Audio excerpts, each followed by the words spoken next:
Good to go? Good to go. Sean, are we good? All right. Hello, everybody. Welcome to the Area Plan Commission meeting, and we will start with the Pledge of Allegiance. Allegiance to the flag of the United States of America and to the republic for which it stands, one nation, under God, indivisible, with liberty and justice for all.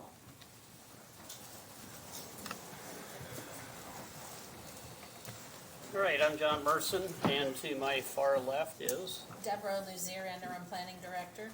Carol Cunningham, member. Jay Schomburg, member.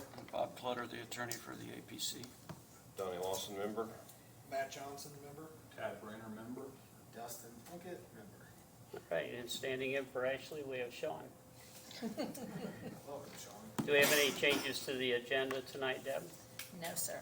All right, so we'll start off with old business, and I'm looking at my phone. I'm actually not on Facebook. I've got the agenda on my phone, so that's why I keep looking at it. But start off with old business petition 25MA-16-064.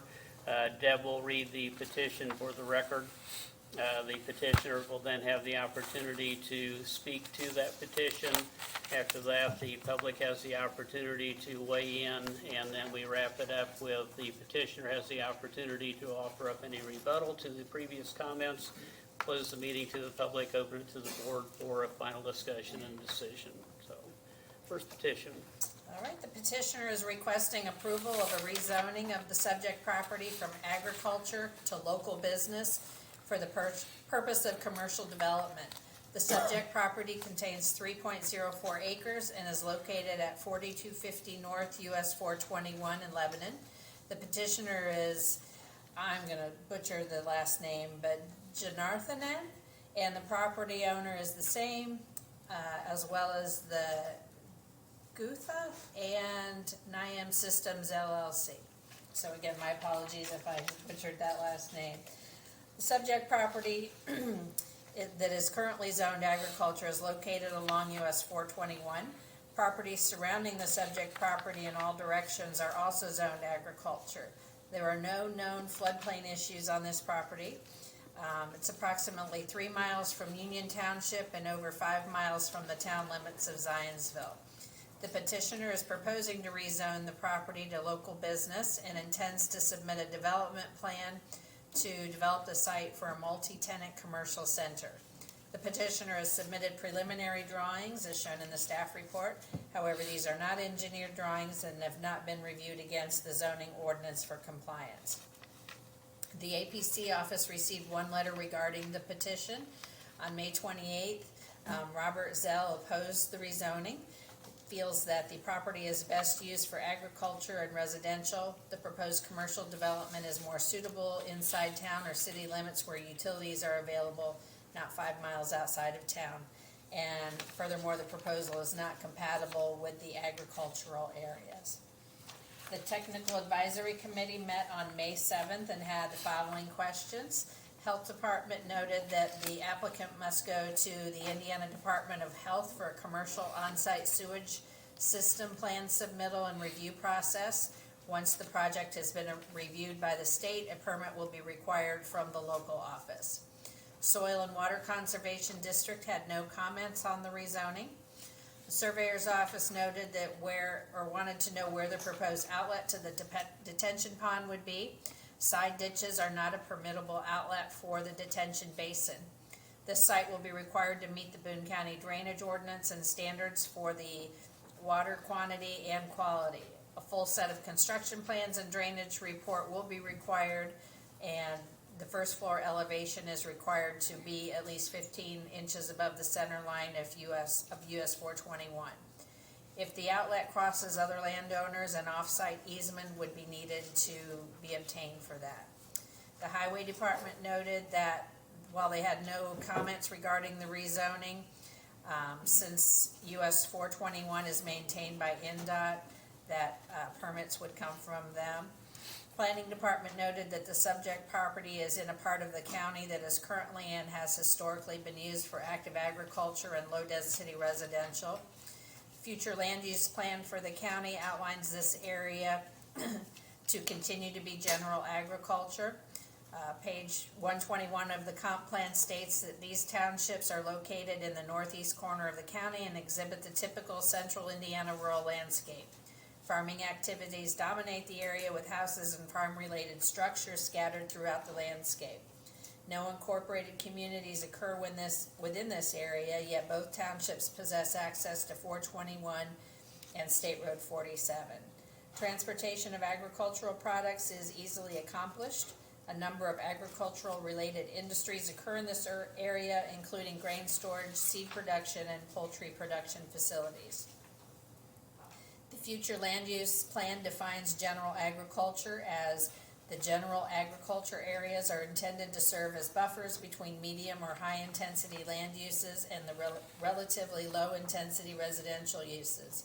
These areas will allow for both continued farming and some residential development that may occur on well and septic.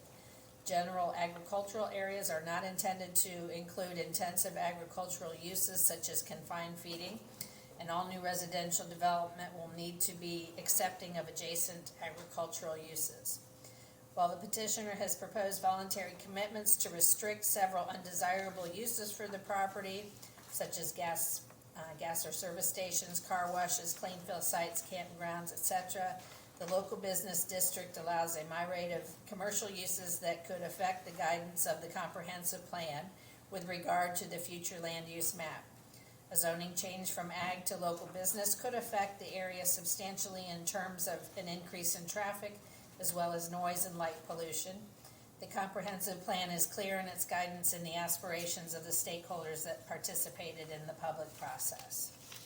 With that being said, staff recommends that the APC forward the rezoning to the county commissioners with an unfavorable recommendation, yet still with the following conditions: that all of the comments are addressed at the appropriate times, the voluntary commitments provided by the applicant shall be adhered to, and if a building permit is not obtained within 1 year of a positive decision to rezone by the county commissioners, the zoning shall automatically revert back to the ag district. All right, thank you. Petitioner, anybody speaking tonight, we ask that you state your name and address for the record and then write the same on the tablet provided. Thank you, Mr. President. For the record, Mike Andrioli, 1593 West Oak Street. I represent the applicant here. They've had longstanding plans to be out of the state tonight, so they apologize for not being here as they wanted to attend. We disagree with the staff report as it relates to this particular proposed rezoning. I've talked with them about it. I understand the theoretical basis behind it and the master plan and her need and desire to be consistent in terms of recommendations if something doesn't automatically or at least obviously comply with the master plan or the comprehensive plan in this case. However, I think this particular development, this particular location justifies your strong consideration for rezoning.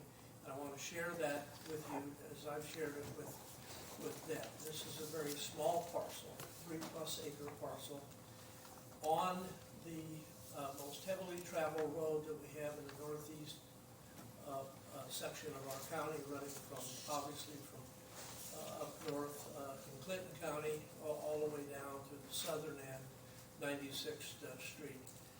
So the traffic counts on that road are enormous and getting busier every day. Much busier, of course, as it approaches the Zionsville area with all of the development in and along 421. And I don't think Deb did this intentionally, but this is not 5 miles from Zionsville, and we're talking semantics, so it's not a criticism. Zionsville now is all of Union Township. Zionsville is no longer just down there in the southeast corner of the county. Zionsville controls developmentally all of Union Township. Union Township goes to County Road, I think it's County Road 300, and that is where Marion Township starts. And so that is Zionsville. This particular proposed rezoning is much closer to, quote, Zionsville. What you don't know, but what I know, and perhaps Deb does not know, is that Zionsville's doing master plan review, comprehensive plan review, and zoning review themselves, and the preliminary proposals that have been shown to the public suggest a tremendous development in and along 421, and in particular the area of State Road 32, which is just down the street from this. State Road 32, from State Road 32 all the way back to the airport, that is really going to include intensive commercial use. I'm not talking about a local business or neighborhood business. I'm talking about intensive commercial such as hotels and centers and those types of things that is being proposed in that regard. At the corner of Marion Township and Union Township along 421 is a new residential development, the Promontory. To date, there has not been any residential in that area, subdivision residential. Now you have a major residential development just down the street. Part of that is prompting my client to want to go ahead and locate a business there that can not only serve, in some respects, the Promontory residents, serve the general community around the area as well as the agricultural community. There's no legitimate reason why, based upon good land use, they shouldn't have access to small shops, a coffee shop, perhaps a dry cleaning business, not to do the dry cleaning there, but to drop off and pick up and those types of things, so that they can have some essential neighborhood services in the area. This would be a perfect opportunity to create that location and to have this particular zoning classification for that location. I want to talk with you a little bit about the staff report as it relates to some of the TAC comments. We have prepared, and I think Deb asked the appropriate questions as well as TAC did. Is there an opportunity to go ahead and make sure if we rezone it, that it can legitimately be developed?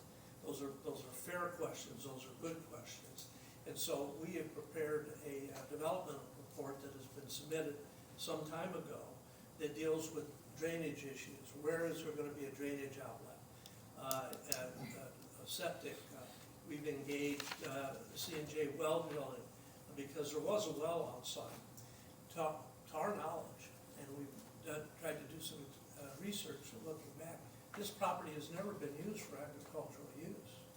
You have mature trees on it, you have trees to the west, and in the back of that, a single-family home has been built back there. And so part of that caused us, when we looked at this, all right, if we're going to seek a rezoning, what type of zoning classification do we look into? And what do you have available for us, and what can meet our clients' needs versus the intensity of use that perhaps you would not want in that particular area with a large shopping center or with fast food restaurants with drive-throughs, those type of thing that really will generate a lot of traffic and intensity of use. In your zoning ordinance, there are 5 different types of business classifications. And you could probably take these from the intensity. The local business is what we're seeking. The local business classification has a number of permitted uses that are not intense by any means at all. That is the least intense of your business classifications. You go from local business to professional business, urban business, general business.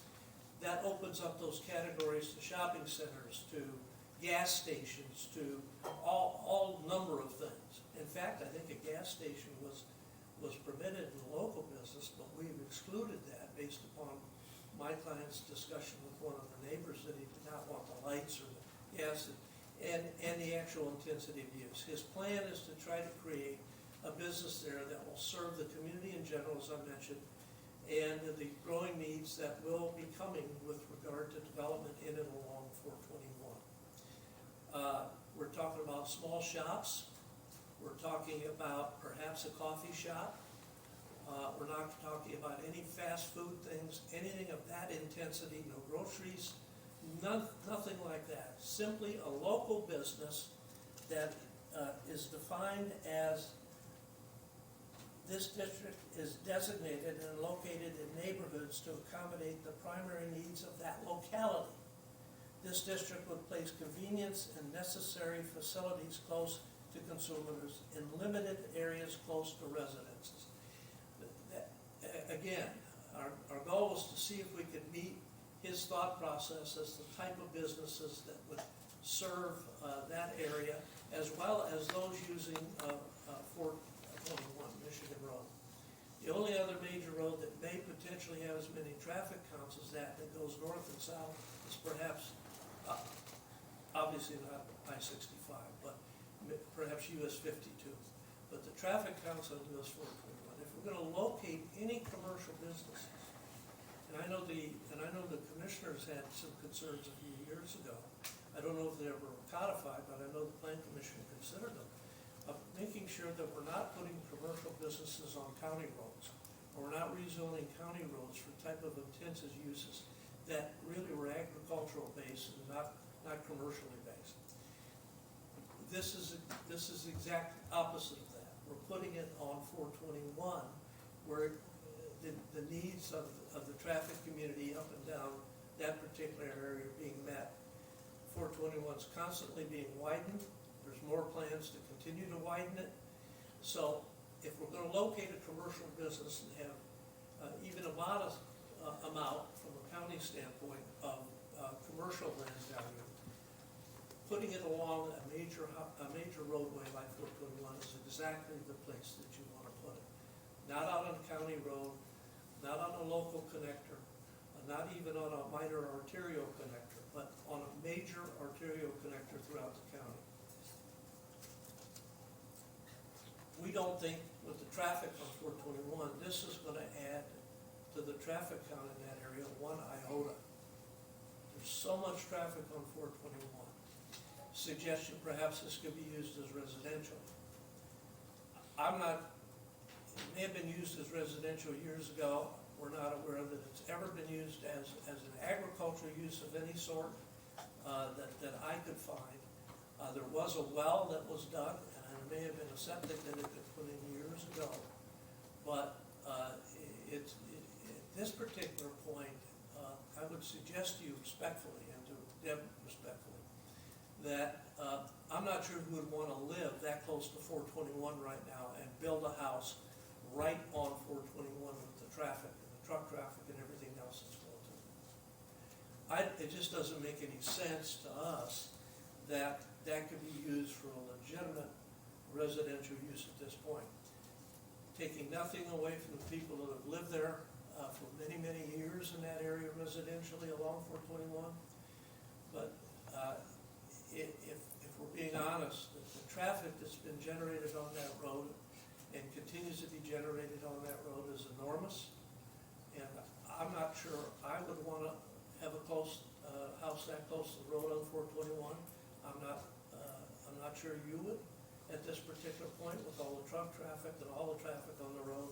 So it seems to us it's a perfect use for a minor boutique commercial use, because it's not a good use for residential at this point, and there's no real agricultural component that can be placed there.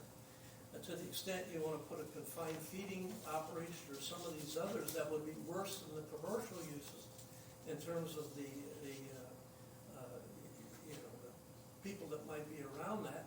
I'm not even sure it's big enough for that. It's only a 3 acre parcel, and the right-of-way dedication that's going to be required, since we've talked to NDOT, is enormous. All of this will fit. All of this will be able to be handled. All of this will be able to be developed. And remember what we're doing here today. We're asking you to make a favorable recommendation, commissioners, for simply a land use change. We still have a development plan and those types of things that will have to pass scrutiny through Deb's office and through the TAC comments. A lot of that work has already been done with this plan, but there's still several things that would have to be done. In terms of the number of businesses, one of the things that we've done when we laid this thing out in terms of how big could this be in terms of the number of users, they've got very, very small offices. The realistic number of users probably in that complex might be 8. Many of these are going to be occupied and going to be pieced together. They're not going to be sold or leased individually. They're going to be leased with others to make a little bit bigger space for what's needed.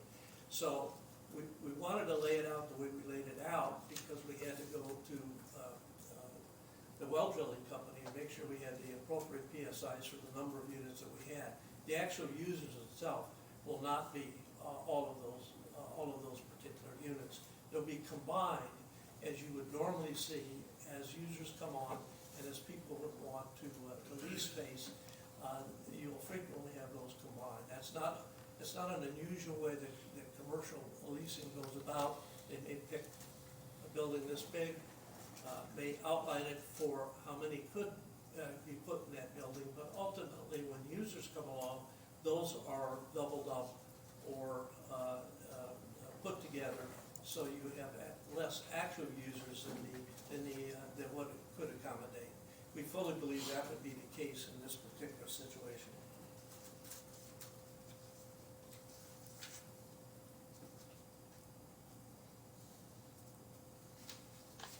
I'll be happy to answer any questions that you have, or be happy to respond to any concerns raised by members of the general public. I've not had any comments to my office from numerous letters that we've had to send out as part of the notice requirements. That's not to say people won't have comments tonight or that not submitted comments. I'm sure they may have, but I'll be happy to go ahead and try to address those if Mr. President give me an opportunity to do so. Thank you. All right, thank you, Mike. So at this point in time, we'll open the meeting to the public for comment. Come to the podium, state your name and address. And one of the hallmarks of this committee is that everybody gets to be heard. So if you have something to say, we want to hear it. And you're up first. I'm Tom Rourke. I live at 4505 North State Road 421, which is right down the street from there. And me and my wife bought our house to retire there, be away from town, and have a nice quiet area where we live at, which we do have traffic that runs up and down there, but we put bushes up so it's not so bad. And we just spent $25,000 2 years ago to side the house, and I've got shingles sitting out in front of my house right now to re-roof it, to keep its longevity, so that my kids can enjoy it as much as we do. Now, I know that eventually 421 is gonna come hauling through there. They're gonna take some of the land to make it too wide going up there. I've heard that for years. But property values, that's supposed to be the main thing we worry about here, right? People's property values. Once you start putting commercial in, it's a never-ending cycle of all that going in. And what's that gonna do to people's property values? People like me, that got their whole life savings invested in their house. I don't need that stuff down the street. Don't want it. And I'm sure there's a lot of people here probably that feel the same way. We just don't need it right now. And there is commercial property right south of there, where the old truck stop used to be. So, that's already zoned there for commercial. So I don't know what we're talking about.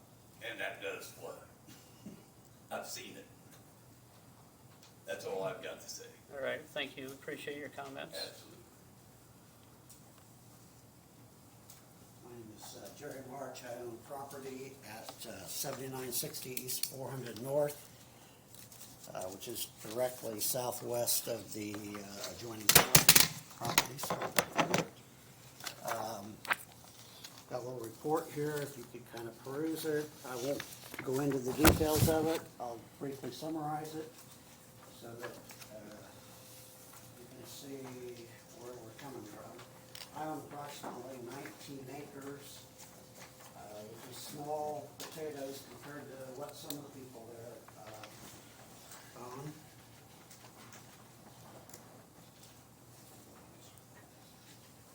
So quickly, been a professional in the zoning business for a while. This property is a blatant example of what they call spot zoning. It's clunking commercial use right in the middle of a residential and agricultural area, including a gentleman who has built $1 million assessed value home right behind this piece of property. The assessed values of the properties within 1 mile of this petitioner's land adds up to $16,975,200 versus $18,200 for the subject property. If this is approved and developed, most of the trees on the site will go. They'll have to be completely stripped, which is not good for the person behind it or me, who has to look at that site from the rear. It's very wet, as that gentleman just said. I've seen it underwater many times, and I'm sure he has too. There's no natural outlet for the drainage. There's no sanitary sewer within 7 miles. I don't feel that a commercial septic system is viable here. I don't think it's going to work. I'm concerned about the well that they're talking to serve these parcels in the units. It's going to be big. It's going to draw down the existing water table in the area. And the probability is that some of the older homes, like mine, built in the 30s, are going to be, the wells are going to be dry.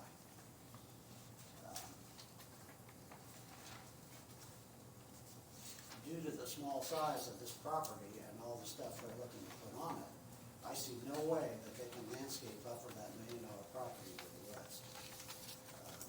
So in conclusion, I believe it's spot zoning. It's an ill-conceived project for our area. As that gentleman just said, there's property at the truck stop at 300 North and 421. There's also, I believe, commercial zoning at State Road 32 and 421 on the northwest corner. So I request that you send this petition to the county commissioners with an unfavorable recommendation. Thank you, sir. Did you sign your name? I do not. Could you put your address on there too, please? And on this map, can you tell us, maybe I misunderstood you, exactly where you're located on here? I'm southwest, just right on the Yeah, corner. the red part is where they're talking about, correct? They're to the east and a quarter mile north on 421. And you're further down, but you're, You say quarter mile? I'm a quarter mile south and a quarter mile west. On the gravel road, by the way. Jerry, so this map right here shows it in red. There's a 7 and there's a 9. You're in between. nine. You're the 9. Well, He's I'm the more 9. than 9, but- He's the 9 plus one of the lots, one of the other all right, squares there. got it.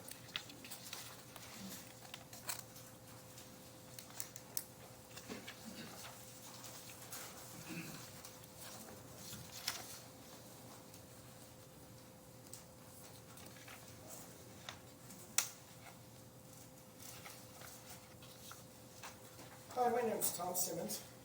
I live in Zionsville. I've lived in the Boone County area for over 25 years. I've built in this area for over 40 years, and I am the builder of the house directly to the west of this property.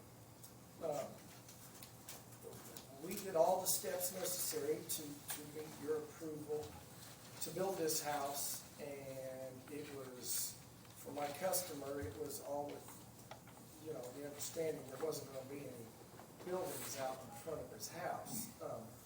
That said, one of the items we had to do to meet your approval is, and every septic has to have this, that you have to have a drain tile around your septic system. And that drain tile has to either go to daylight or it has to go to a county drain. And none of those things are available for this property without going across the property to the west. And the property to the west is actually to the west, to the south, and to the north. It completely surrounds the property we're talking about. So there is really no possible way to get the required drainage tile for the septic system off of that property and to either a natural drain or a gravity drain. The property does flood.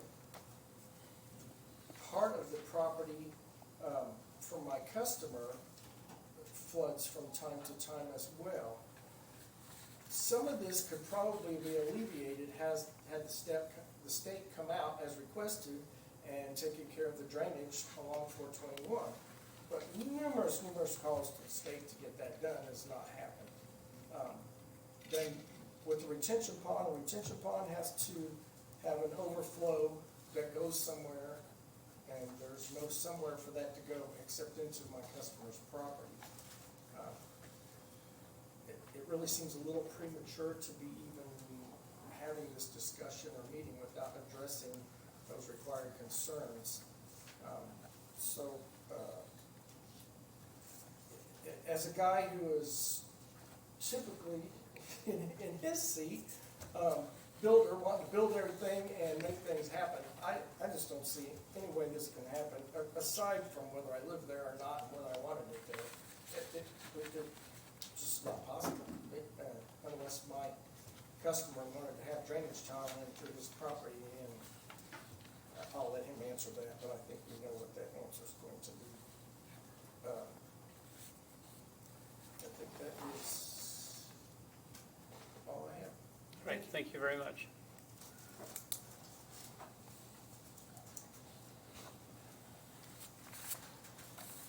Hi, my name is Matthew Kelly. Sorry, I've got a pretty good sinus cold here from my allergies.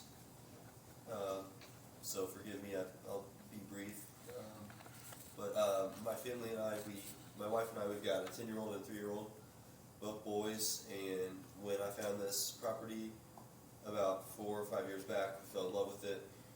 To me, I saw a ton of potential, and to Carol and Kenny and a few different people in the office, they thought maybe that I was a little bit on the crazy side to see that, but in a funny way, but they were willing enough to sit down with me and Tom, and we went through, and they said, okay, here's what you'd have to do and to build a house. It wasn't even a conversation of, you got 3 options. This is historically a wetter site, especially where my parcel on the east meets this parcel we're speaking about on the west.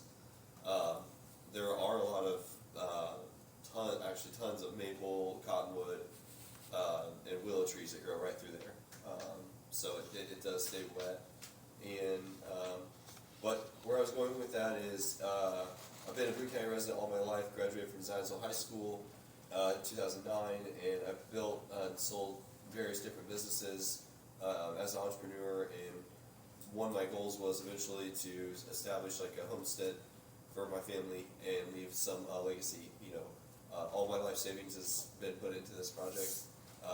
I specifically worked with NDOT on the culvert permitting that I had to get to start putting in my driveway, and every square inch of that gravel I put in was put down without taking out any tree bigger than 4 inches in caliper, and only if I absolutely had to. So it is a native like refuge wildlife area back there for us, and we have not only just improved it, but I've probably put in almost 3,000 cubic yards of dirt and created various areas where plantings and things can occur to grow up over time at different sizes, just throughout the whole site, and just trying to improve it. We have nature trails from our boys. We have a large extended family, and I want them to learn more about what I've done through my life, and this is a place that I've never thought I would have to talk about commercial spot right out front. I'm not interested in having a drain of any kind go through my property, as respectfully as possible. I don't see how this fits. Like, we've got Kirkland to the north and Sheridan to the east and Lebanon, Zionsville to the south. else, so. Yeah, that's a very amount of large infrastructure put in specifically, and I met every requirement along the way at the time. And if Tom and I had to have a discussion on making a change, that was discussed with Carol and Kenny at the time and approved, and I went beyond and did additional drainage work as required as well, so, I think that's all for me for now. All right, thank you for your comments.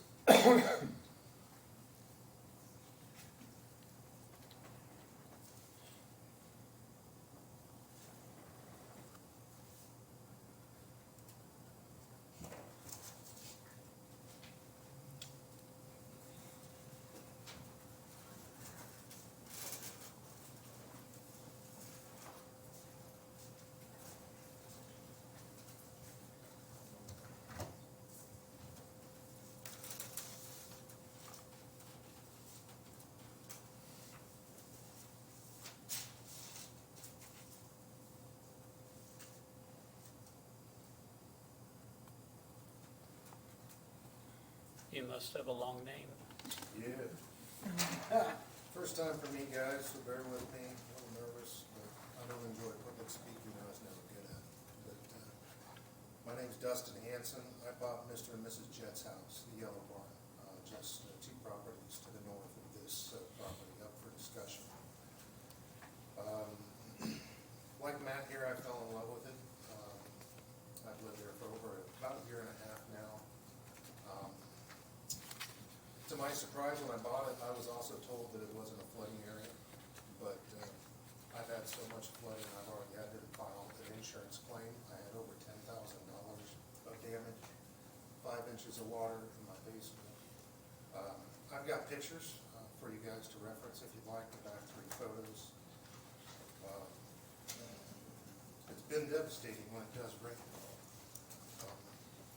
I'm currently in talks with local businesses to have more fingers of tile brought through my property to tie into the back field. But I've already got fingers through my yard and they don't drain the water enough. And as Matthew continues to update his property and bring in more filters, it just brings all that water into my yard. And my back's against a wall trying to figure out how I address just the thousands of gallons of water coming through my yard already.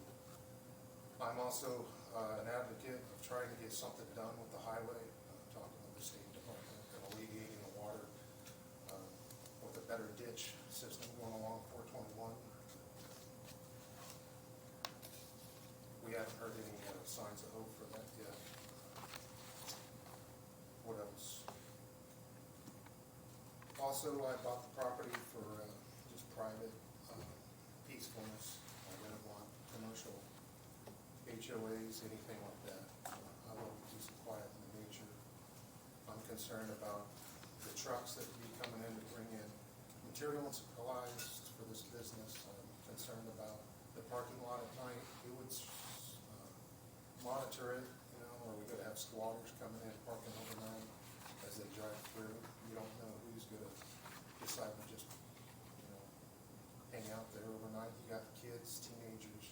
It would introduce more opportunities for vandalism, for violence, for trash. People dump trash and such along the road there. But I'm here to stay. I love my property. I want to improve it, make it better, but this would absolutely not in any way help me out. Pretty much just echo everything the last couple of guys have talked about here. So I appreciate your time. Thank you very much. Can I ask you a question, sir? Yeah. Did you say you're 2 properties to the straight north of that? Yes, I'm on the same side of 421, Okay, the east side, and I'm abutted up to Matt's property there. So I have the gravel driveway with the gamble roof barn. okay. back there. And I've even got video. I have water running through my barn like a water park. I mean, it's bad. So if anybody wants to see more pictures, I have plenty more than just those 3 there. This is good. But just let me know. Thank you. Thank you, appreciate it.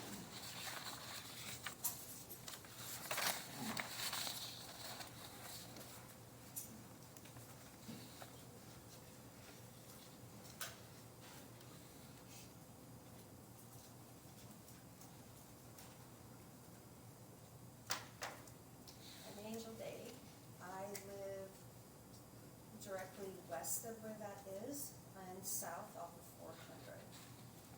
I bought the property, we had 5 acres, this is my neighbor, for retirement. This is where we wanted to be. I've lived in Chicago, I lived in the city, I lived in Carmel.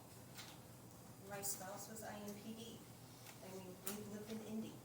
We want to be in the country. If I wanted anything remotely to do with commercial, I would be in it. And I've been in enough business to know that when you do the commercial that he's talking about, yes, the grand idea is that one person, one company utilizes more than one space. But that's not always the case. And then you end up with how many different. I don't want vaping stores in my area. I don't want cigarettes. I don't want, like they said, squatters and trash and everything else. And I also know that when you take out a lease for one specific unit, if you take over more than one, when you're done with that lease, it goes back to what it was. So you can have however many units you want. So, but it doesn't mean that's what it stays with. If they come in and start using up all the water, what are we supposed to do?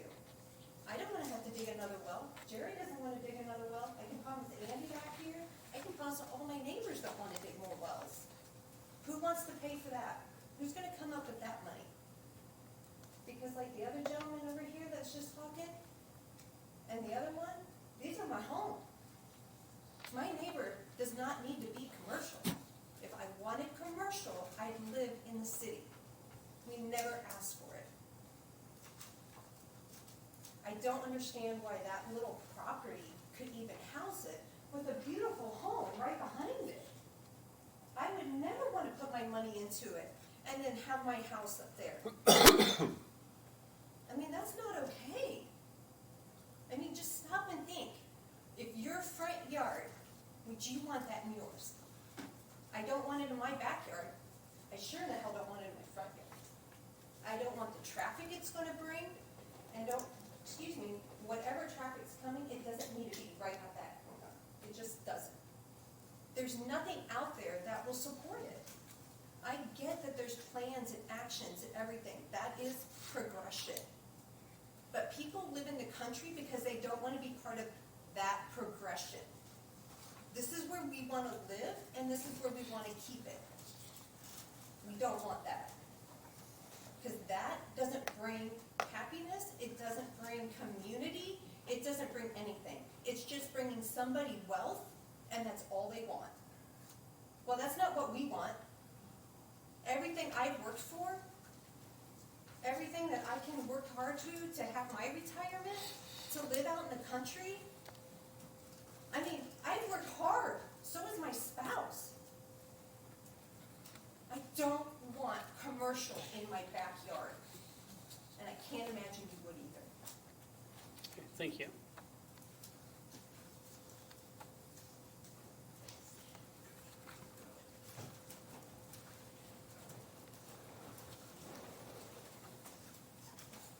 Good evening, council.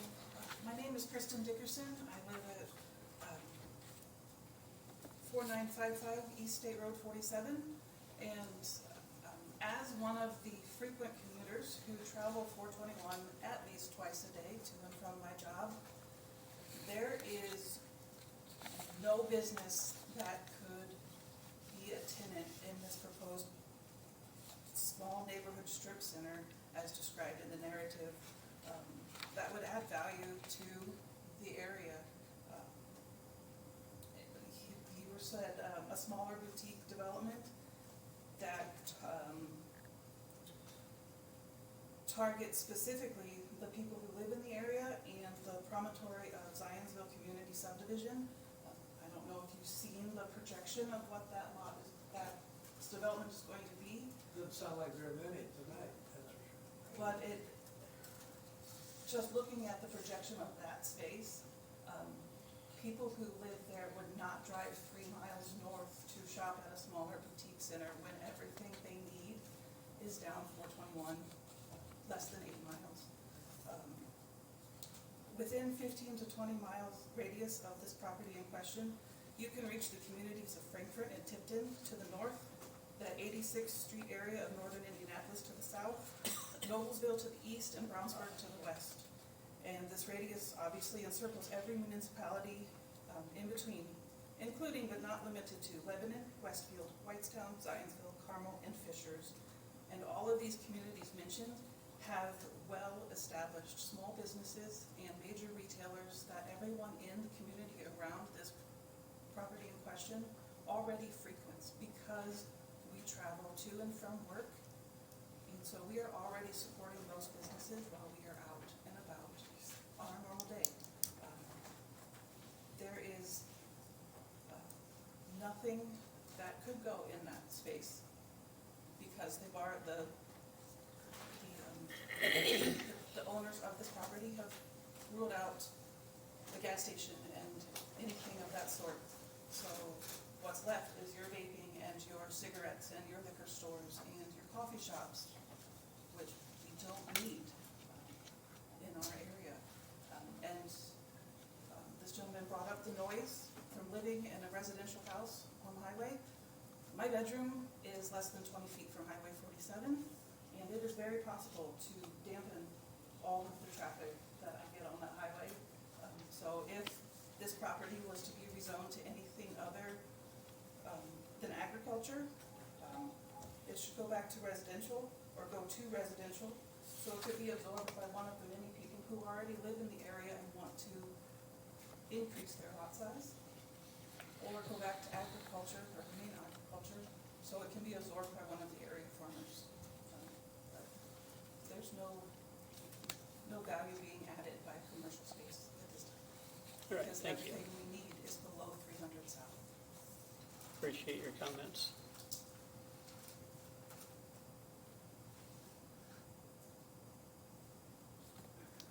Anybody else like to speak for or against the petition?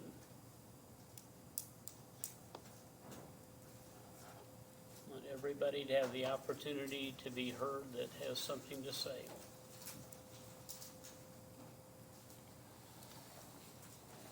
All right, seeing no one else approach the podium, we'll close the meeting to the general public and allow a period for the petitioner to address any concerns.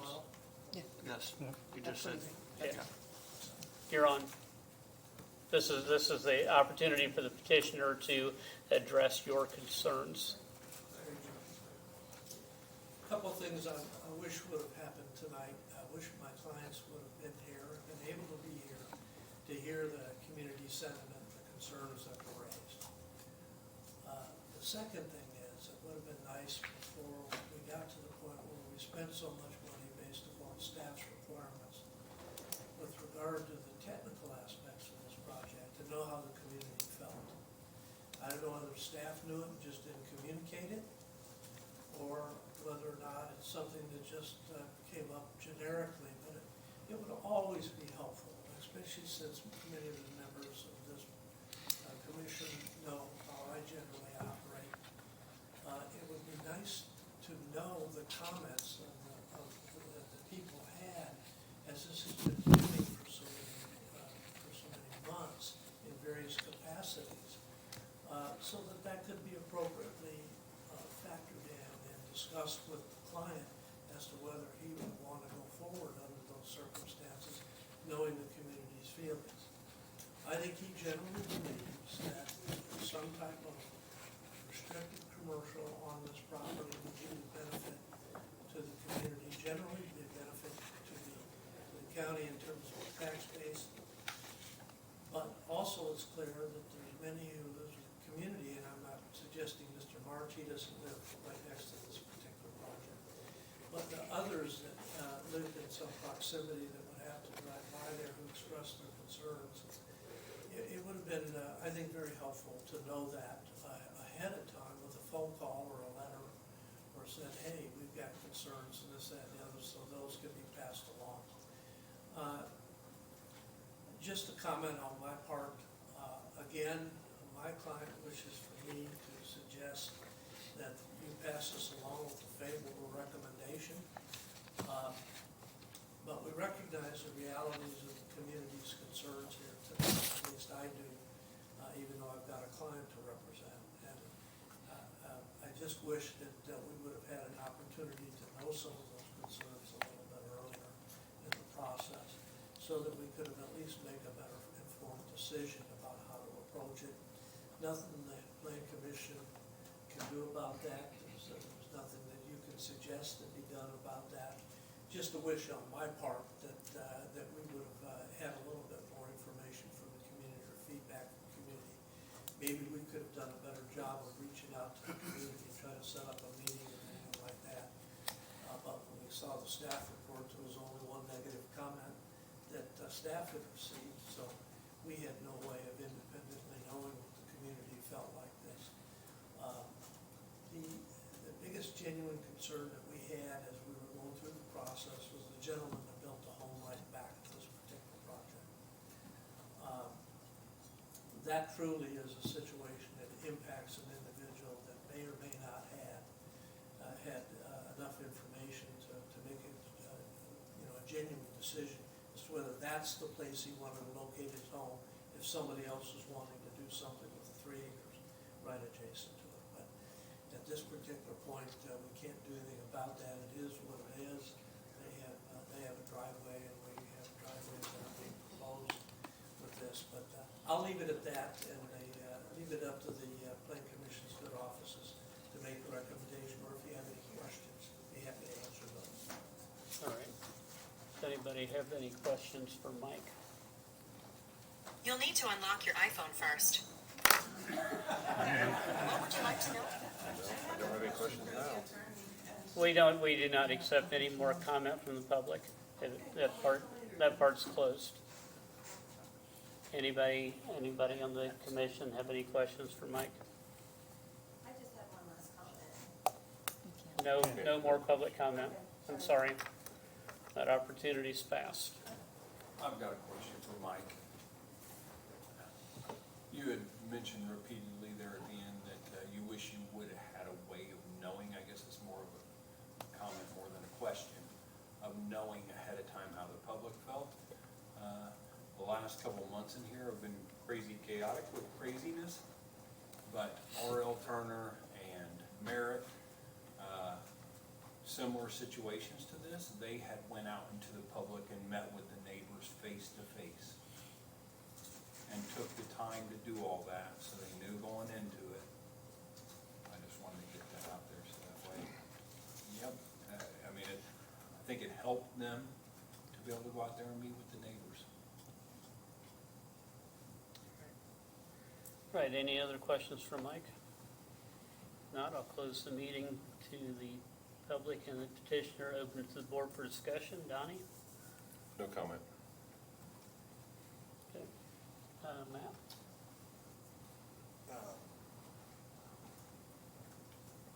I just want to, first thank the public and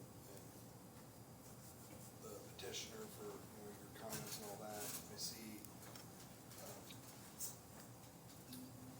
there's a lot of passion of the, the proximity of this proposal for everybody that's around it, and I'll take that decision, or that into my decision. Thank you, Ted. I'm assuming there's no one in here to say that I am for it out of all you people? That's all the questions I have. Dustin? I'm gonna piggyback off of Matt, but I appreciate the public coming out and speaking. I really appreciate you guys staying very respectful through the process and respecting the process. So just thank you. That's all I Is that it? Okay, Carol? I'd probably say the same thing that the others have said. I appreciate everybody coming out to speak and telling us, their side, how they feel, what you think. Everybody came up with some pretty good, I think, comments. I know the drainage, a couple of you have said drainage is bad, and I think I said that from the very start with Mike, was the drainage. I'm not sure how you're gonna overcome this. I know in our world of development, and I know in the world of development, anything is possible. If you throw enough money at something, it can happen. So I know that can happen, and we always do. Anytime any development comes into Boone County, we require it to be better off when it's finished than how it was found. So that is always something that we look hard in the surveyor's office on that. So, if it does move forward, and that's up to the commissioners, but if it does move forward, we will make sure that the development does meet all the criteria of the drainage ordinance and standards. So. Jake? I like to think I'm a property rights advocate, that you can do what you want with your land, but also feel that property rights end where zoning ordinance stops it. This is a gross example of spot zoning that we've been trying to not do. We have ordinance in place. The comprehensive plan is underway. It won't be out for a while, but to allow this to go into any kind of business just flies in the face of what we're trying to do as a community to establish zoning and make a good comprehensive plan. We all, probably most of us here, bought property out in the country because we like to be in the country, myself included. That doesn't mean I can say what my neighbor can do with their property if it's properly zoned. So I guess I got a lot more things on my mind that I could say, but Feel free. that's I'm all ears. I understand the petitioner spent a lot of money. That's their fault for not investigating prior to spending the money. It's been pretty clear on where this board stands in regarding to the zoning request, R.L. Turner, and even the State Road 47 Commons project. So while I can empathize with that, that has no bearing in my mind of what I would decide relative to that. I think I've spoken enough. Okay. All right. Well, to me, the issue at hand is whether or not we should do a spot zoning, which this board has tried to avoid at all costs. Spot zoning opens a Pandora's box, not only for this project, but for future projects and future legal challenges. I think that this is an area that is agricultural and light residential, and it should remain that. Interestingly, just as a sidebar, this is not covered by the overlay district. We didn't do the northeast part of the county, but if this were part of the overlay district, this usage would not fall into the expectations of that. So we have a comprehensive plan that we are working on even as we speak, and I don't think that the new comprehensive plan will be supportive of this either. So with that in mind, I will ask the board to make a motion.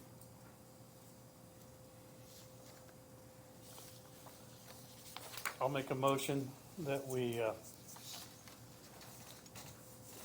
send project 25MA-16-064 to the commissioners with an unfavorable recommendation, but also including the 3 items that the director included in her recommendation. And those 3 items, including them, are not in any way a tacit endorsement or approval of the project. It is, if the commissioners would decide to rule against the decision of this board, at least those will be binding. I'll second. Been moved and seconded. All in favor of sending this petition to the commissioners with an unfavorable recommendation signify by saying aye. Aye. Anyone opposed? Okay, motion carries. Thank you for your time today. Thank you, Mike. Nice to see you. All right, Well, kind of did and I did. So you can- so next is new business public hearings. We don't have any at this time. We have no violations. I would seek approval of the minutes of the May 7th and May 21st Move to approve. meetings.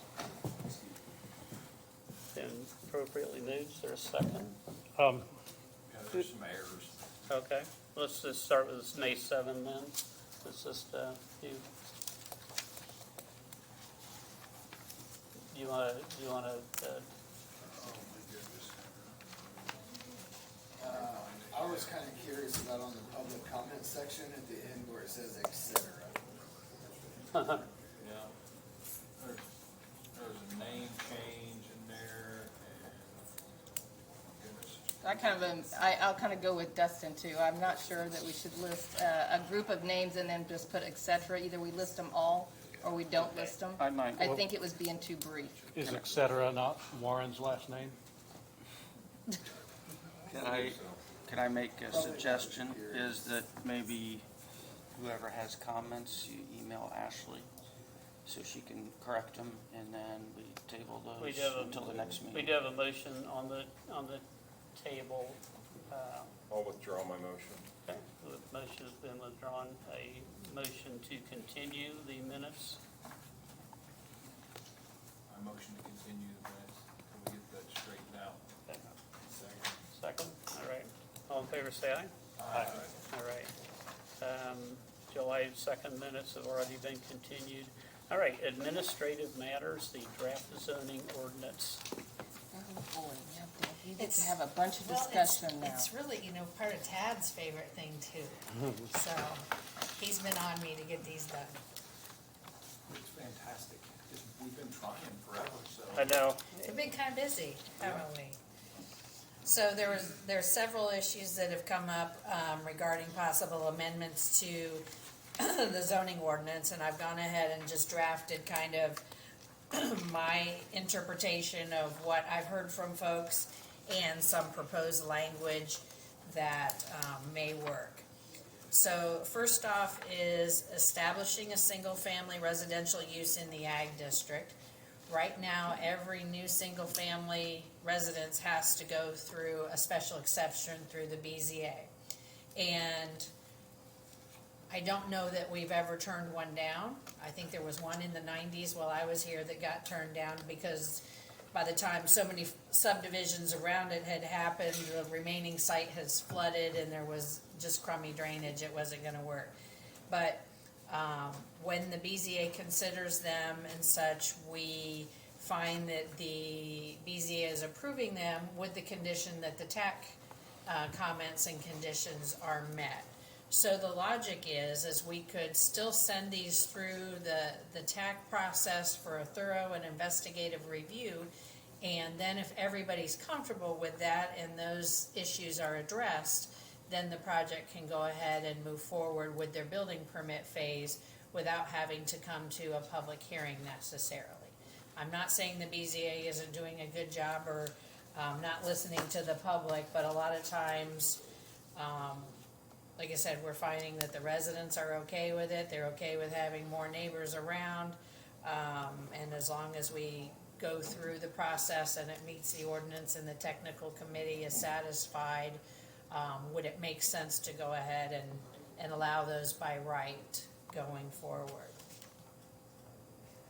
So, and in order to make that happen, we would have to set up some procedures that are highlighted in red on the draft ordinance amendments, and what we would expect to see at the time that an application is made, so that the technical advisory committee can review everything in detail.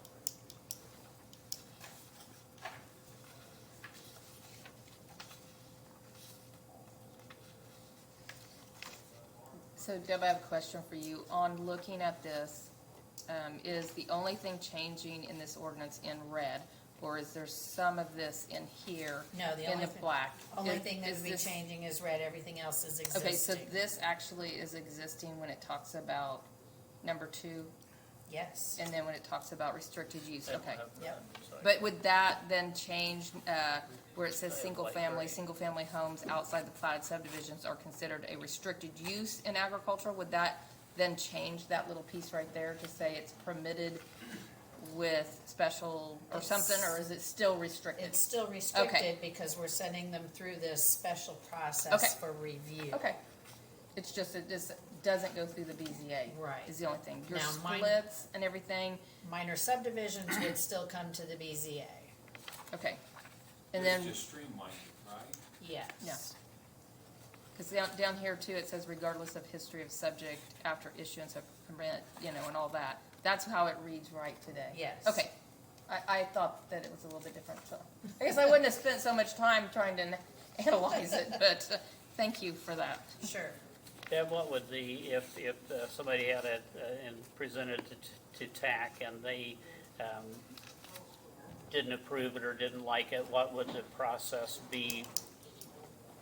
Sure, Could they bring it, could they request that it be brought before the absolutely, BCA? to essentially appeal the technical committee's decision or comments. So that's always an outlet that's built in the ordinance.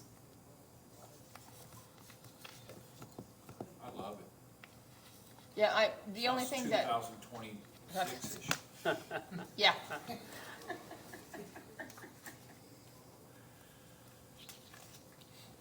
Is everybody comfortable with adopting this Well, Is we would this have up for to, Get it in discussion right now, ordinance isn't it? in form, ordinance form? So you can Correct. send You it have on to to the advertise commissioners. it? yeah, But yeah, if you're comfortable going forward with it, then Deb and I will work on putting it together in an ordinance and we'll send it to the commissioners and county attorney. Everybody good with that on the board? Absolutely. If Tad likes it, I love it. I wanna know if you sold that guy that house, the waterfront property house. No, but I remember him. I do, I remember that young fellow. Yeah. All right, Remember all that land. so Deb and Bob have your marching orders. So Deb, let's talk about the draft fee schedule. well, we still Oh, we have still have other other ones. topics to hit on in this list. So the next item is these accessory dwelling units. Oh, okay. And Sorry. we are getting questions about these weekly, if not daily. Right now, if somebody wants to put living quarters in an accessory dwelling, we send them to the BZA for a variance to allow the living quarters in the accessory dwellings. What we are finding is, well, with one situation, the accessory dwelling is currently proposed at over 6,000 square feet, with the primary dwelling being only like 2,500 square feet. Right.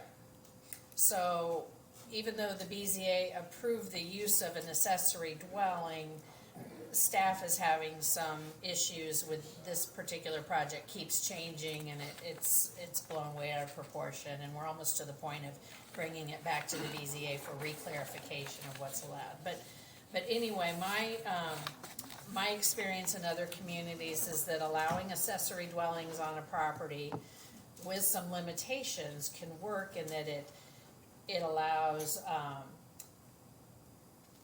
living opportunities for family. If you want, a grandparent or an in-law to live close by, not necessarily under your roof, but nearby, so you can kind of keep an eye on them, it works for that. It allows a property owner to possibly have some rental income from this accessory dwelling. It would also, help to alleviate some of the housing issues we're having if you have a small apartment type building that would be allowed on the site.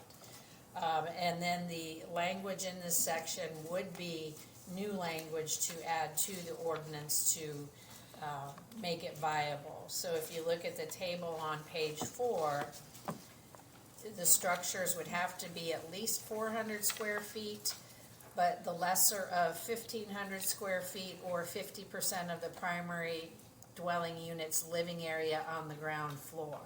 So if you have a ranch with 3,000 square feet, you're looking at the 1,500 square foot cap on that.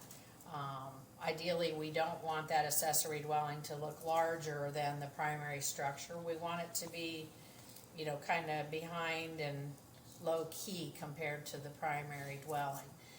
The other benefit of it is that one of the conditions is it has to remain under the same ownership as the primary residence. It can't be split off. Both properties can't, or both homes can't be turned into rental units. The owner has to live on site in either the accessory dwelling or the primary Can dwelling. I stop you right there? Absolutely. I just, before we get too far onto that, what stops, if I've got a 3-acre lot and I do that, what stops it, Bob, from them going to the recorder's office and splitting it off? I mean, I know it's here, but once we allow, I mean, is there some form to, I mean, is there a form that they have to sign? Some Deed restriction. a deed or- restriction on that particular property or something if they Yeah. put that, because what Well- if they put a tiny home on that Yeah. and then split it off? Well, and that's also making sure that the recorder's office knows, so that they've got their radar up too, because that has happened in the past. And I know one of the concerns previously, when the BZA has permitted accessory living units, is that there's always a condition to be a family member. And that they didn't, the BZA at least did not want to allow rentals, or at least to non-family members, but I don't know if that's changed or if. How do you prove it, you know? Yeah, well, and I Who's don't who's know that checking the if, IDs at I the know. door? Yeah, I know. if you're gonna But they- invest the money in an accessory dwelling, are you just gonna leave it sit empty after grandma passes? I get Is it. that fair? I get it, but we've always had them sign affidavits in the past. but Right.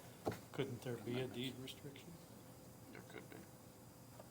They're willing to enter into a deed restriction. Yep. I have a general question. We're talking about single family. Is that all one family related? How do we administer that?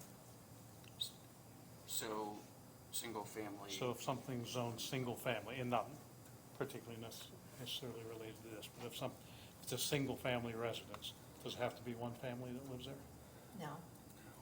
It's basically a building code classification of how it's constructed. Mhm. So single family would So also, it could be a half a dozen unrelated people. right. It could be. I will say that if you're looking to make the condition that the only family members can live in it, then I'd scrap this idea and just go back to sending everything to the BZA. I don't feel that's a reasonable condition or an enforceable condition. I don't need somebody calling the office going, we need to report a zoning violation because my friend Steve's renting the property that grandma Yeah. used to be You in. can't restrict that. Right. Who all Well, lives in it. I'm that- just saying, I know in the past the BZA Yes. has insisted on that, Yeah. but. We I mean, do have that may have language in changed. the ordinance that allows you to bring in a temporary manufactured home on site. And then when it's no longer needed, it needs to be removed. Right. Yeah, for when you're constructing a home or rehabbing a Yes, home. right. Yes.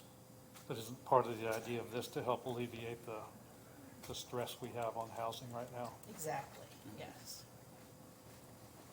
Well, and I would say too, most probably like that, I think right now you're kind of doing it, if it's that elderly parent that's living in it, and you do it and it's only temporary, and when that elderly parent passes away, it has to go, you can't then have your child live in it, right? 'Cause, not technically, because No, it's you a hard, could. You could if is it's, that if the way it's the, family. if yeah. that's the way the BZA's done it? I That's thought the it way was, the- okay, No, the BZA's in the past said it had to be a relative. a hardship as to why you're allowing it to happen, Not is the way, necessarily no? hardship, no, it Okay. was just, the one they most recently approved was for a younger family member. So, Okay, but, That was the mobile home. and I thought, is that the one out on, right off of 32 out west? Because I thought that was, I mean, the way that, when I said on the tact, it was because yeah, it was I can't remember An ill exactly where that one person. was, but yeah, no, it was just a condition that it was be a family member. So they're just not renting it 25, out. 25 West, wasn't it? Down in that neck of the woods? Yeah, I think it was, yeah.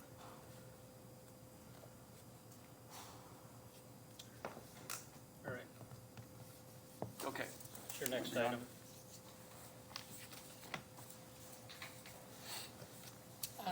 Thinking about that. Yeah. You're still going. If we want to, do we want to continue talking about that or save that for more discussion and review? I'd like to think a little more about it and come back with some Absolutely. more pointed questions, particularly about the relationship of who's living there. I mean, we're trying to create rental income and alleviate some short-term housing shortages. Maybe the relative part of it is Well, irrelevant. that's not in here now, is it? No, it's not. No, it's not. But I'm it saying has been in a the past, condition of that's- In what the we've past. In the done. past, yeah, it has. Yeah, all right, PUDs. All right, PUDs. So with our recent PUD that came through, we had a lot of questions about the original language in the ordinance and some of the intent of some of the standards. There wasn't real explanation of why we required 1,000 acres or why we required it to be on utilities or things like that. I think that having a minimum amount of acreage to move forward is a good idea. I don't know that 1,000 acres is appropriate. But for example, I was proposing at least 100 acres in order to move forward with a PUD.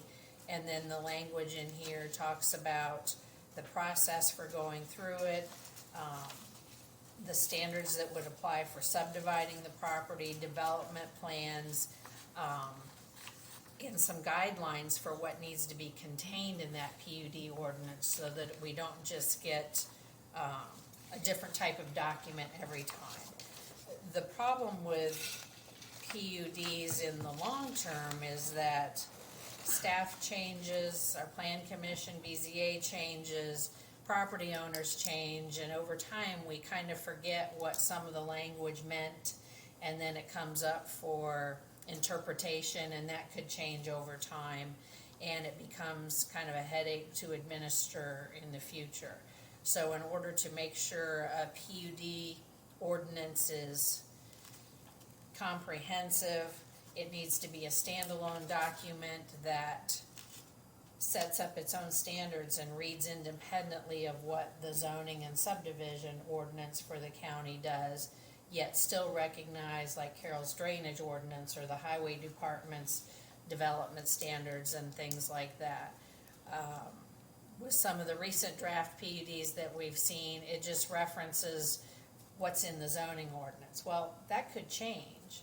And then how does that affect the PUD and how it's written? And do I have to keep an extra copy of an ordinance from 10 years ago in order to administer this PUD in perpetuity?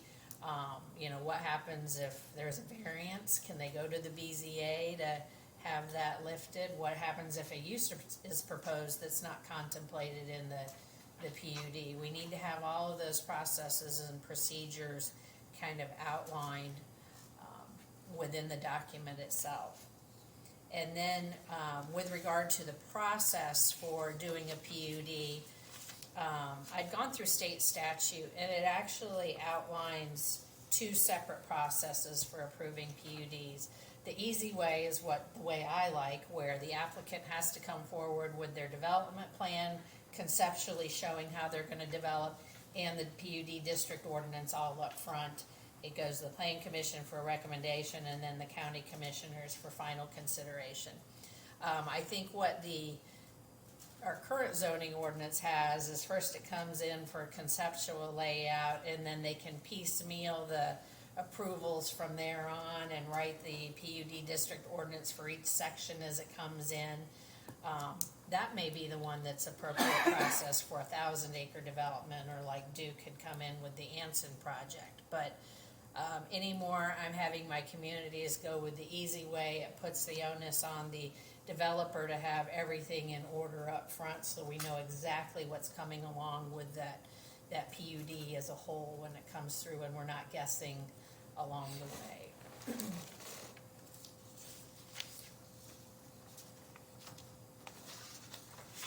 So I don't wanna do away with the PUD process, cause I think it gives us a lot of flexibility that we wouldn't have under our current ordinances, but I do think that the content and the process needs to be clarified and justified in the text.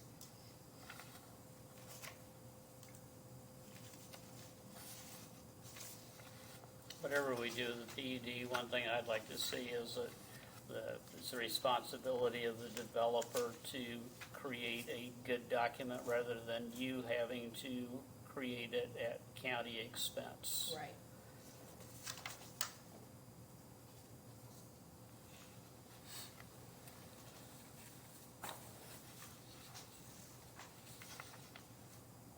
Didn't the commissioners do some recent ordinance on the size, PUD size? It was 47 Commons eliminated any acreage requirement.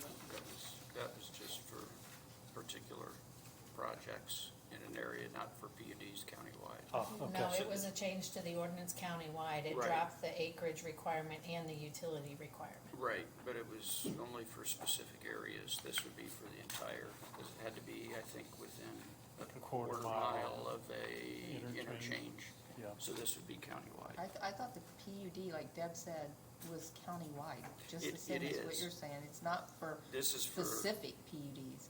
This is for everything, and what they Right. passed, the commissioners passed, was for everything. it was for everything, but it was If it's within a quarter geographically mile restricted. of the highway, of an interchange. So if you had a PUD that didn't It fall was within the custom. parameters of that ordinance, this would apply. I do not remember seeing that language handed down to There was, us to yeah, consider. there was a geographic, I know there was originally, but I didn't know that. Donnie, do you remember, was that in the final version? I thought it The was. quarter mile, do you know? You Tim, remember, can Tim? you, There is no geographic limitation, and there is still a requirement for utilities. There has to be a plan to hook up to Okay. utilities.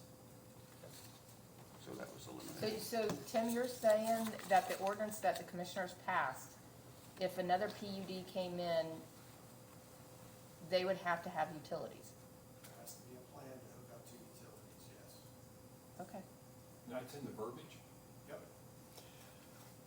Wow, I think we all thought differently. Well, but a plan, a 5-year plan when they arrive, or, It doesn't say, and it is kind of intentional in that case because there's water right next to that site. But when it's gonna be available to hook up to it could be 5 years, like you said. is that the Lebanon pipe coming by? Yes. Yeah. So does Lebanon have to grant, in that instance, grant access to that? They would. They would. So Lebanon when- Utilities would have to. When these new pipelines come up, will that permission go to, if it's citizens bringing those pipelines or whoever, will you have to go to them to get permission to hook up? Whoever owns it, which unless Lebanon sells the utility. Well, I'm talking about like when they come out of Marion County and come in. You're saying the distance from Yeah, are you? up to the similar airport is this? citizens? change the ownership of the utility, it's still be Lebanon. So once it comes out of Eagle Creek and coming this way, it's Lebanon, once it gets to Boone County, it's Lebanon? No, it's No. not Lebanon until it gets to the airport. No, it's Lebanon's once it gets to their sewer, their district. But I'm saying that line that's coming Yeah. here, are we, the county, allowed to go and say, hey, could we hook up to this? Or is it Lebanon If that it's- gets it? They've already committed to it. Sort of Lebanon. Is the city of Lebanon limited on how much water they can pump out of that, the Sugar Creek, the wells at Sugar Creek? Yes. So they're at That's why capacity, They're bringing water from the south. And so that, but they're at capacity, so they're not gonna, Well, there's supposedly capacity in that basin, but there wasn't capacity to do what's going on right now with wheat. So, did find the language regarding utilities that was adopted. It says all uses within a PUD shall be connected to water and sewer services and shall not be on well and septic, provided, however, if water and sewer services are not available to a parcel included within the PUD at the time such proposal is adopted, then the PUD shall provide a commitment to connect such parcels and the uses thereon to water and sewer services at the time such utilities become available to serve the parcel. So that's, There you go. So there's no mandate, it just says when it's there, you need to You connect. have to do it. You're gonna have to commit when you do the PUD at that time. Which is But if it what, never which is what the comes- Commons did. They committed to doing it.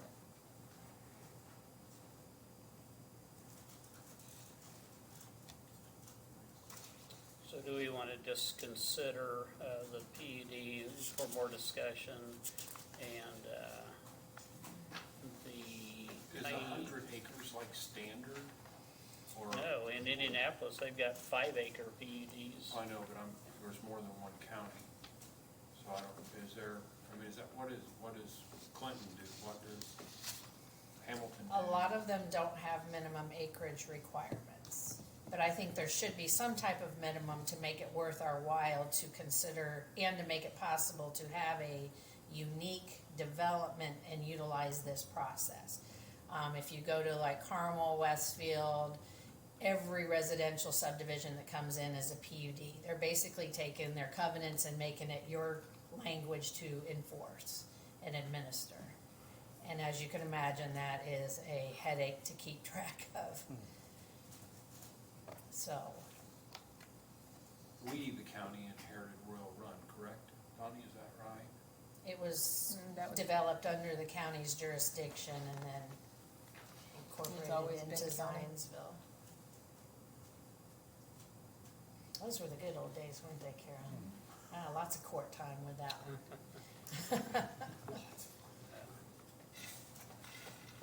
That's years ago. So if I'm reading the audience correctly, Bob and Deb are free to draft the zoning ordinance for consideration, but the house size, the PUD, and the accessory dwelling merits more discussion. That's Is fine. that Yeah. accurate? Yeah, and then the last one is, well, next to last one is flag lots. The BZA expressed concerns about allowing flag lots in the county. Essentially, what we would need to do is come up with a definition of a flag lot, as well as a definition of a building envelope to help regulate that. And then within table 3 of the zoning ordinance, simply say flag lots are not permitted. I just had a real estate agent ask me yesterday, show me on a map a lot that they had a customer that wanted to buy that was very much a flag lot, and I said we didn't allow it. Right. Well, I'm gonna say, you say that we don't, I've always approved thought them. we didn't allow them. Because it doesn't meet the width to depth ratio from the road. I thought we didn't allow them. I mean, Rachel never allowed them. Well, Rachel, So- Rachel never let it get, never But let I it get thought- as far as it But this did. doesn't meet width to depth ratio.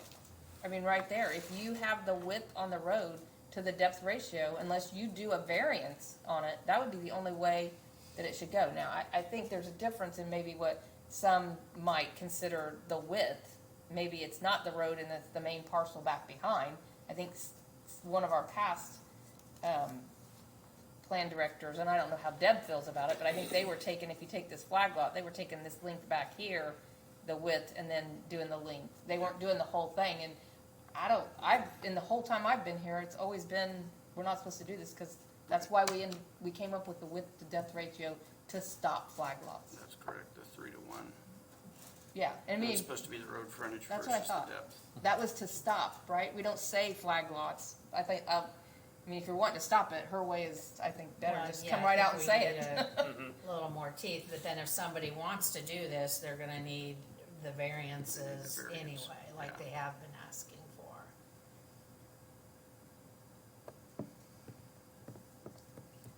I do know there are several properties in the county that are already flag lots that are not developed and people are inquiring about them, so, you know, how do you deal with, that's the resulting piece, because they left that strip for the farmer to get back and cultivate, and now it's your driveway, so, it's no easy answers, I'll say And do that. you not like it too, Deb, because, is it because it could set right behind somebody else's residence? That's or what was is talked that about at the BZA. Why BZA was wanting to? I And how do you personally handle don't have an safety? issue with them, What's I the feel like it address? allows a little more compact development than just running along the road frontage, but I see the BZA's point as well, that, you Their know, point is the emergency services. well, that was one of the things that came up in the discussion is how do you set the, well, we do addressing by where the driveway hits the road, but your house could actually be south of the home in front of you, and, you know, what headaches does that create? Giving it an address is a reason prohibited? No, that's not Just accurate, 911 trying to locate the home. That's part of the issue, but in my mind, what I don't like about flag lots is that I may have my house here and you build behind me and all of a sudden you're in my backyard.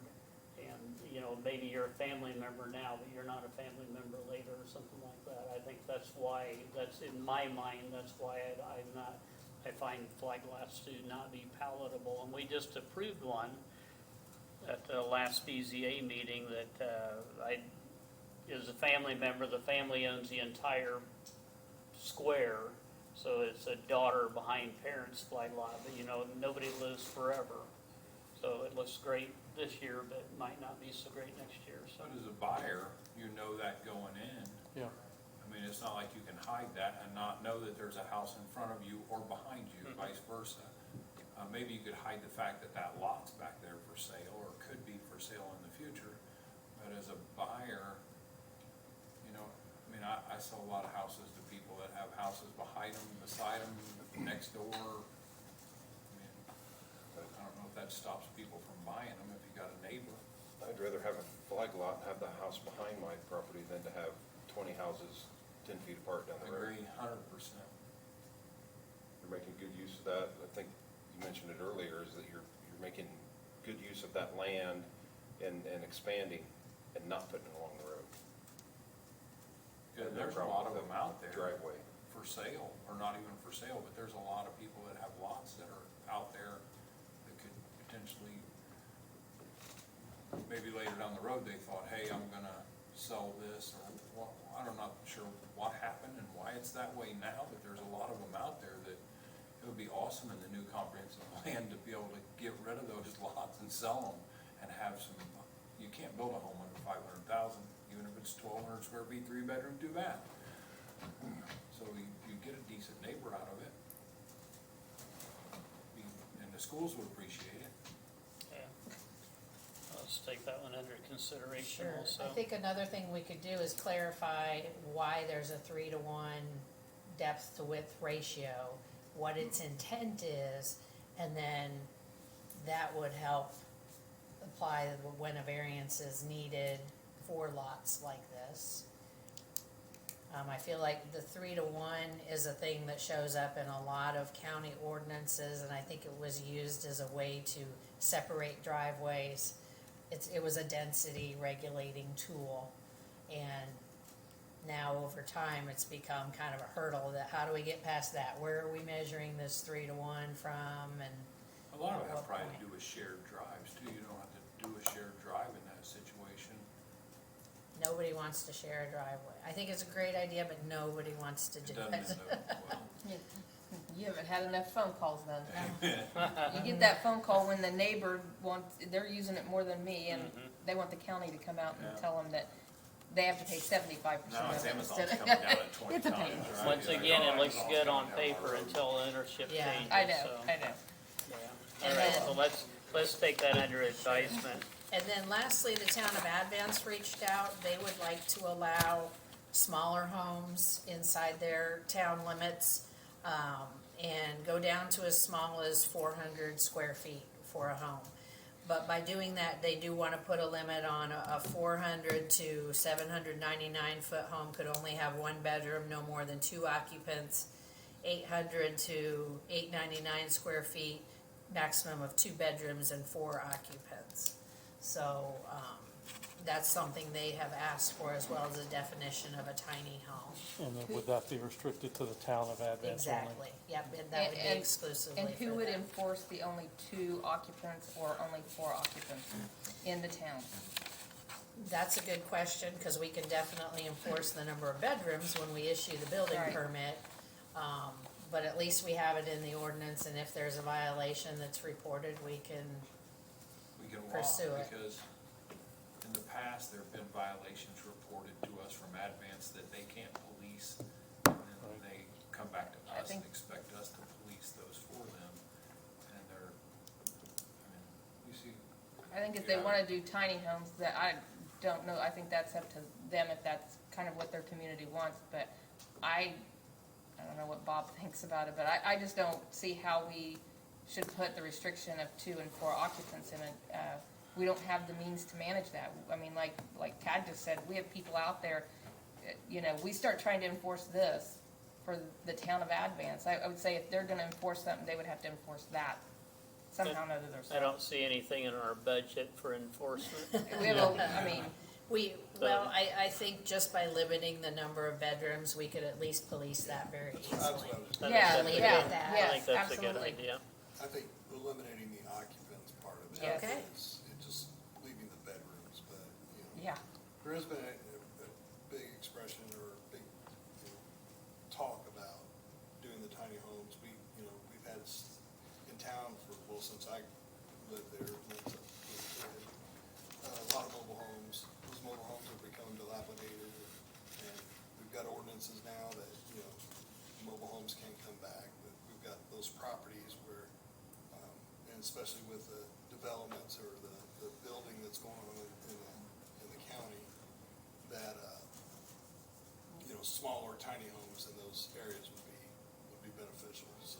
And when you talk about tiny homes, I'm assuming you've been part of this conversation. Are we talking about tiny homes like what we see on TV and they're driving them around as a trailer tiny home? Or are we talking about single? They're on, they're on a foundation. Okay, not something the Amish brought out and set down. Not by the fifth wheel, but. What's the lot size? So let's say I have a regular town lot, whatever that is, quarter acre. Can I only have one tiny home on that lot, or can I put 2 tiny homes on that lot? That's a good question. I think that's something we need to discuss and consider. It's a tiny home with attached to a car garage. Does anybody Yeah. know how that tiny home development in Whitestown is working out? Run that There's no question tiny by home. one more time. There's cottages. Whitestown, that development just east of Town, the off main of, road, yeah. east on Albert White, What was your question about? how it's working out.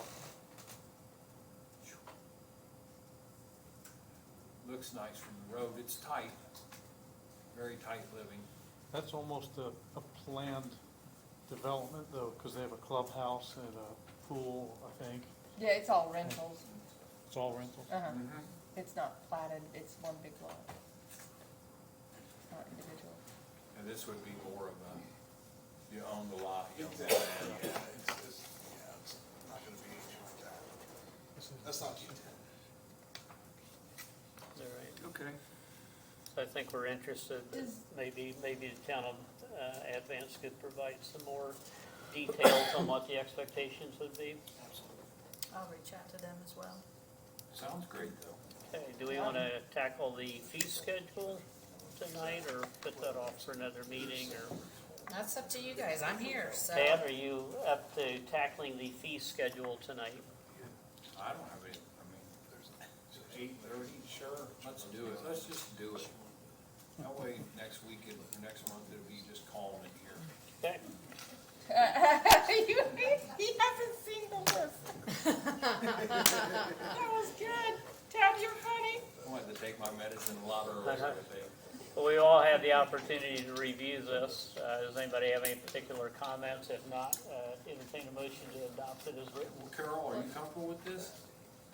I would like to make a couple of changes after a couple of other things have come up. We've had a few other communities in our county that may be interested in on-call services and using our building inspector to go out and do inspections.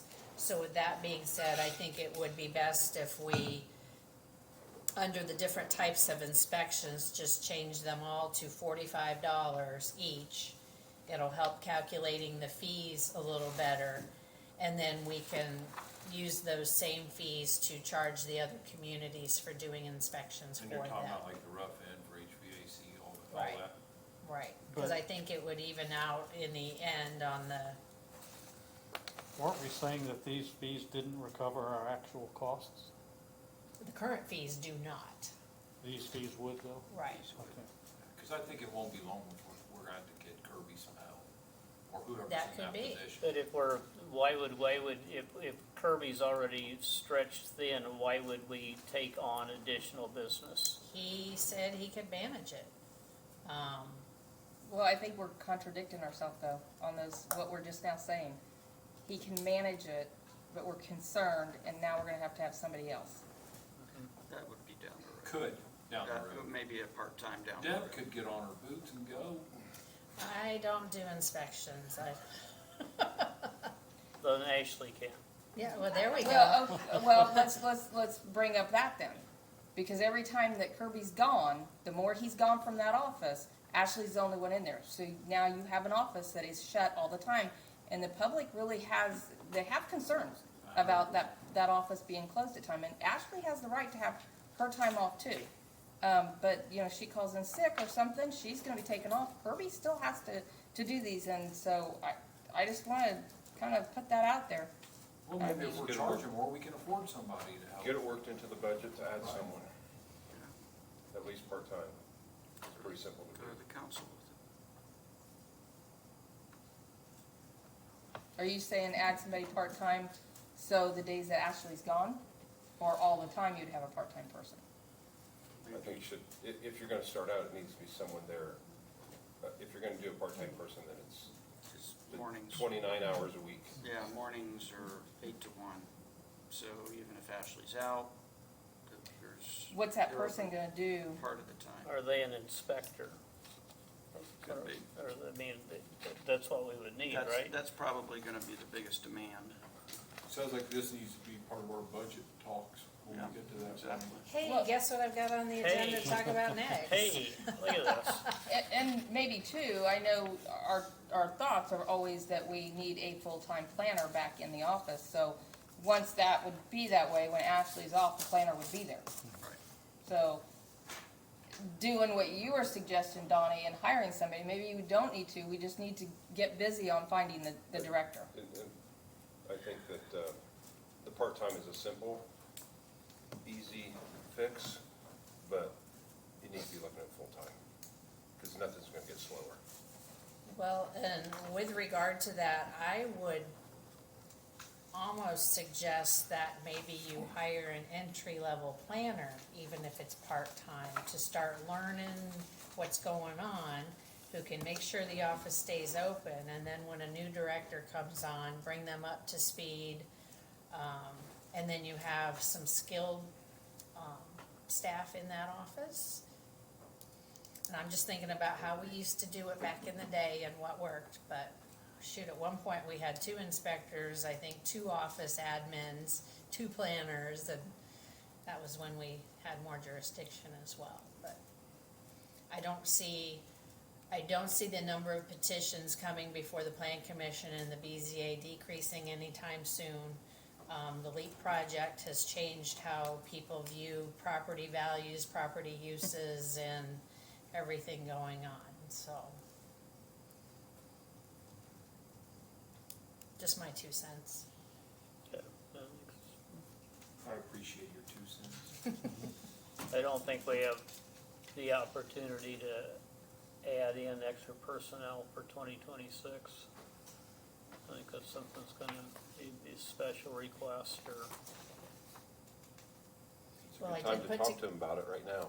Yeah, You're I in the did put budget. together a job Don't description. put it off till next year. When they Start asked for now. job descriptions for everybody, I included a planner because it shows up on our budget form, but there's no money in that line item. So I thought, well, it wouldn't hurt to at least have a Since you're description. going into budget times, now's a good time to Right. at least talk about it. Say it's gonna be a need at some point in time in the future. Maybe not first of '26, but halfway through. Right.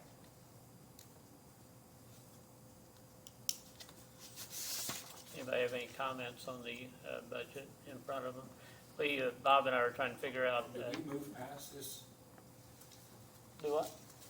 Yeah, she's changing some of Okay. Yeah, we, Right. the comprehensive plan, yeah, the 100,000, it's approved for 2025, and then there's 200,000, but the total out on the right-hand side is 370. Is part of that gonna occur in 2027, or Well- how'd the math happen on that? A couple of things.